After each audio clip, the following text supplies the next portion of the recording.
Good morning students, कैसे हो आप सब? सब अपना ध्यान रखें और अपनी फैमिली का भी ध्यान रखें, ठीक है। चलिए, ये है आपका सेकंड लेक्चर। लास्ट लेक्चर में मैंने आपको डेफिनेशन समझाई थी इंडेक्स नंबर की। आज हम उसे आगे करते हैं, ठीक है। देखिए, लास्ट लेक्चर में मैंने आपको क्या समझाया था कि इंडेक्स नंबर हमारा क्या होता है, और कुछ मैंने आपको उसके एग्जाम्पल समझाए थे। जिसे देखिए, आगे समझाने से पहले एक दो चीजें मैं आपको और बताना चाहती हूँ। मैंने आपको समझाया था कि इंडेक्स नंबर क्या होता है कि जब किसी भी चीज में चेंजेस, वेरिएशंस हमें पता चलते हैं एक सर्टेन पीरियड ऑफ टाइम के साथ, तो उसमें हम क्या करते हैं, उन चेंजेस को देखते हैं, उस चेंजेस को मेजर करते हैं, तो उसे हम क्या बोलते हैं, इंडेक्स नंबर बोलते हैं। मैंने आपको एग्जाम्पल भी दिया था। तो जैसे मान लीजिए, फॉर एग्जाम्पल मैंने आपको लास्ट टाइम दिया था, गोल्ड का एग्जाम्पल दिया था। मैं आपको बताना चाहती हूँ कि जैसे मैंने आपको गोल्ड का एग्जाम्पल दिया था कि अगर मान लीजिए 2018 में गोल्ड का प्राइस फॉर एग्जाम्पल मान लीजिए कि 100 रुपीज था, ठीक है। अब 2020 में गोल्ड का प्राइस आपका क्या हो गया, मान लीजिए 150 रुपीज हो गया, ठीक है ना। तो 2018 से लेकर 2020 में कितना चेंजेस आए हैं, 50 का चेंजेस आया है। तो जो आपका ये 50 है, this is not amount, this is your 50%। कि 2018 से लेकर 2020 तक जो चेंजेस आए हैं, हमारे प्राइस में जो चेंजेस आए हैं, वो कितना आया है, हमारा 50% के अकॉर्डिंगली हमारा क्या आया है, चेंज आया है प्राइस ऑफ गोल्ड में। तो हम यहाँ पर क्या चेक कर रहे हैं कि जो भी चेंजेस या जो भी वेरिएशंस हमारी आ रही हैं प्राइजेस को लेकर, वो हम मेजर कर रहे हैं इन परसेंटेज। तो ये आपका क्या हो गया, इंडेक्स नंबर। कि किसी भी चीज का चेंजेस एक सर्टेन पीरियड ऑफ टाइम में जब हम मेजर कर रहे हैं, तो वो क्या होता है, हमारा इंडेक्स नंबर होता है। और वो मेजर हम किस में करते हैं, परसेंटेज के अकॉर्डिंगली उसको मेजर करते हैं, ठीक है। इंडेक्स नंबर आपका बहुत इजीएस्ट है, सबसे आसान है। आप इसको बहुत इजीली कैलकुलेट कर सकते हो, इजीली आप उसको फॉर्म कर सकते हो, ठीक है स्टूडेंट्स। नाउ नेक्स्ट आपका टॉपिक है basic problems involve in the construction of index number. जब हम अपने इंडेक्स नंबर को कंस्ट्रक्ट करते हैं तो कुछ प्रॉब्लम्स आती हैं जिनको हम फेस करते हैं। तो वो क्या क्या प्रॉब्लम्स होती हैं। First is your the purpose of index number.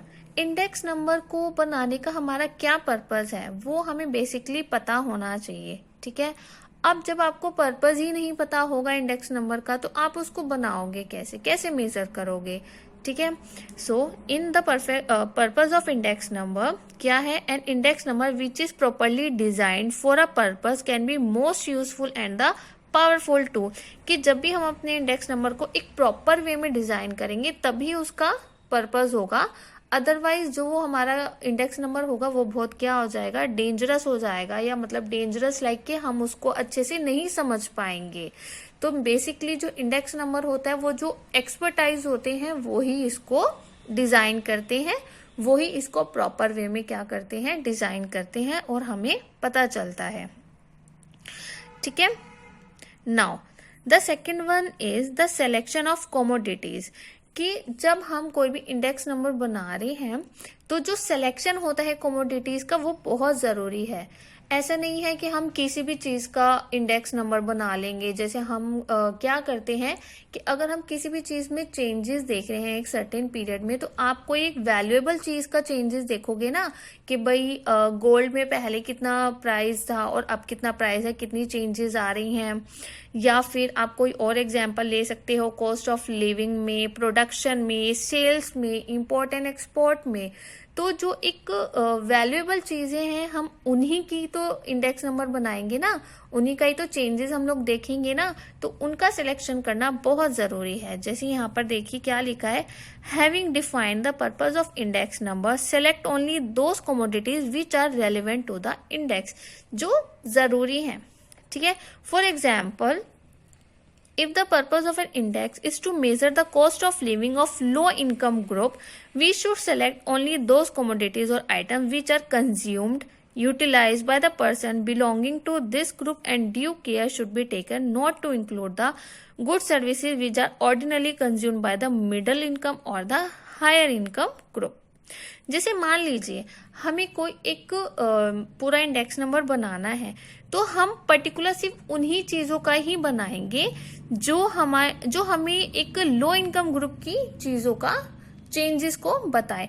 ये नहीं कि हम कार्स का, स्कूटर का, रेफ्रिजरेटर, टेलीविजन, इन सब चीजों का बनाए। ये सब क्या होंगी? यूजलेस होंगी, क्योंकि हम इनके चेंजेस क्यों मेजर कर रहे हैं? हम इनके चेंजेस को मेजर करके हमें कुछ नहीं मिलेगा।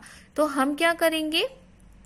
एक ऐसा मेजर करेंगे जिसके लिए हमारा कोई एक पर्पस होना चाहिए। जैसे कॉस्ट ऑफ लिविंग का अगर हम कोई भी एक इंडेक्स नंबर बना रहे हैं तो हम वो बनाएंगे जो लो इनकम ग्रुप में इंक्लूडेड हो, ठीक है ना? तो हम यूजलेस वाली चीजों का नहीं करेंगे।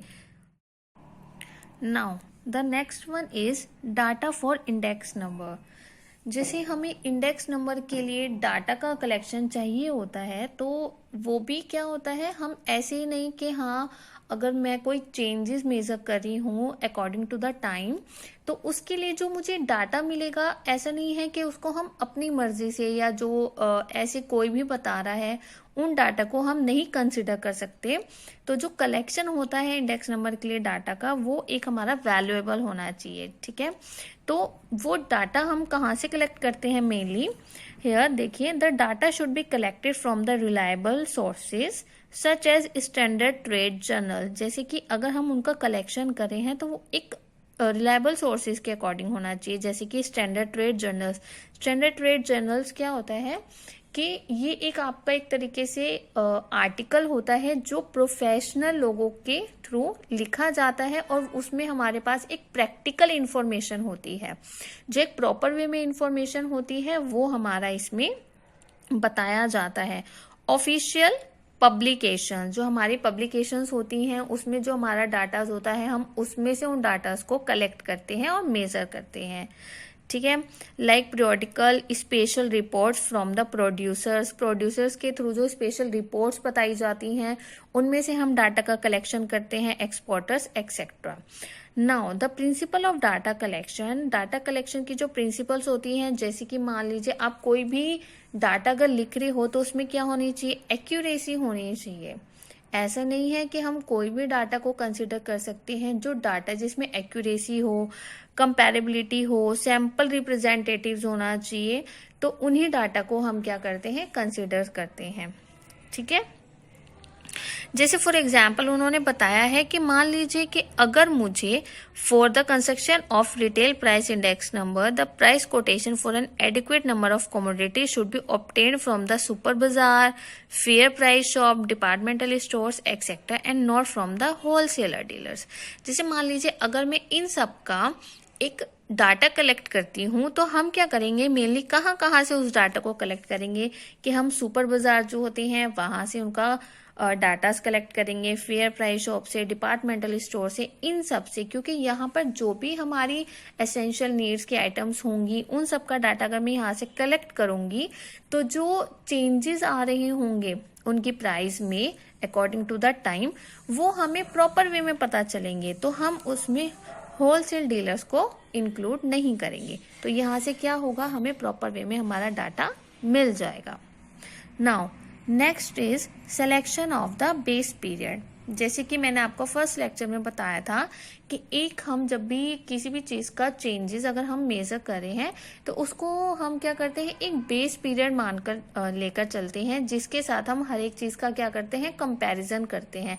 कि मान लीजिए अगर 2018 में यानी कि 2018 में हमारे गोल्ड का प्राइस इतना था और 2020 में इतना था, तो मैं क्या कर रही हूँ? प्राइस को कंपैरिजन कर रही हूँ। किसके साथ कंपैरिजन कर रही हूँ? 2018 के साथ, कि हाँ 2018 में इतना था हमारा प्राइस, तो मैंने 2018 को क्या किया, एक बेस पीरियड मान लिया कि हम उसी की ही वैल्यू के साथ क्या कर रहे हैं, हर साल हर एक चीज को क्या कर रहे हैं, कंपेयर कर रहे हैं। तो जो बेस पीरियड होता है उसका भी सिलेक्शन होगा। अब ऐसा तो नहीं है ना कि मैं हर साल 2018 को ही कंसिडर करके चलूंगी, ये मेरे ऊपर डिपेंड करता है, या जो भी इंडेक्स नंबर को मतलब जो डाटा या जो भी सब कुछ कलेक्शन करते हैं वो अपने अकॉर्डिंगली क्या करते हैं, उनका सिलेक्शन करते हैं। किसका सिलेक्शन करते हैं, बेस पीरियड का सिलेक्शन करते हैं। मेनली जो बेस पीरियड होता है उसको हम हमेशा 100 मानकर चलते हैं, ठीक है। And the following are the basic criteria for the choice of the base period. कुछ इसके बेसिक क्राइटेरिया होते हैं कि बेस पीरियड हमें किसको सिलेक्ट करना चाहिए। देखिए वो क्या होते हैं। First one is the base period must be normal period, कि जो भी आप बेस पीरियड मानोगे वो एक नॉर्मल पीरियड का होना चाहिए, जिसमें ज़्यादा फ्लक्चुएशंस नहीं होनी चाहिए। एक नॉर्मल बेस पीरियड होना चाहिए कि लाइक कोई एक ऐसा ईयर जिसमें एक फ्लक्चुएशंस ना हो, जिसमें कि हम प्रॉपर वे में अगर हम कंपैरिजन करना चाहें तो प्रॉपर वे में हम उसमें क्या कर पाए, कंपैरिजन कर पाए। And the second one is the base period should not be too distant from the given period. जैसे कि मान लीजिए कि मैं 2020 में अभी में किसी भी चीज का कंपैरिजन करना चाहती हूँ पास्ट ईयर में, तो ऐसा नहीं है कि पास्ट ईयर में मैं 20 साल पहले या 30 इयर्स पहले काफी साल पहले मैं उनको कंपैरिजन करूँ तो वो हमारा वैल्यूएबल नहीं होता, ठीक है, वो हमारा मोस्टली कंसिडर नहीं होता। तो इसलिए हम क्या करते हैं कि 5 इयर्स या 10 इयर्स इतने के टाइम में ही अगर हम अपना बेस पीरियड को माने तो वो हमारा क्या होता है, रिलेवेंट माना जाता है। तो जो बेस पीरियड होता है वो ज्यादा डिस्टेंट नहीं होना चाहिए, डिस्टेंस में ज्यादा दूर का नहीं होना चाहिए, ठीक है, थोड़ा नियरेस्ट होना चाहिए। Now next one is, fifth one is type average to be used. जैसे मान लीजिए कि हमारे पास सारा का सारा डाटा का कलेक्शन है, तो हम क्या करेंगे, उसका एक एवरेज निकालेंगे, ठीक है ना। तो हमारे पास क्या होता है मेनली, जैसे आपने देखा होगा कि हमारे पास जो भी सारा कलेक्शन होता है, मान लीजिए हम कपड़ों की बात कर रहे हैं या फिर मान लीजिए कि हम कोई भी पर्टिकुलर थिंग, जो भी चीजें अगर हम लेते हैं तो उनकी जो भी यूनिट्स होती हैं वो अलग अलग होती हैं। जैसे मान लीजिए आप शॉप से वीट और शुगर खरीद रहे हो तो उनकी यूनिट्स अलग होती हैं। अगर आप मिल्क खरीद रहे हो उसकी यूनिट अलग होती है। अगर आप क्लोथ्स खरीद रहे हो उनकी यूनिट्स अलग होती हैं। तो सबकी क्या होती है, अलग अलग होती हैं। तो हम इंडेक्स नंबर में क्या करते हैं, हर एक चीज को मेजर कर सकते हैं। तो इंडेक्स नंबर में इन सब चीज़ों को मेज़र करने के लिए या उनकी चीज़ों में जो चेंजेस हैं, वेरिएशंस हैं, उनको मेज़र करने के लिए कोई भी प्रॉब्लम नहीं होती। तो इसमें जब हम एवरेज को लेकर चलते हैं, जो हम एवरेज को निकालते हैं इन सब चीज़ों में, तो वो बहुत इजी वे में हो जाता है। बेसिकली इसमें हम किस किस चीज़ का यूज़ करते हैं, अर्थमेटिक मीन से भी आप इसमें एवरेज को कंसिडर कर सकते हो, ज्योमेट्रिक मीन से भी और मीडियन से भी। मेनली जो आपका अर्थमेटिक मीन होता है वो बहुत इजीएस्ट वे में कैलकुलेट हो जाता है, उसमें हमारा मीन, ज्योमेट्रिक मीन में भी हमारा इजीएस्ट वे में हो जाता है।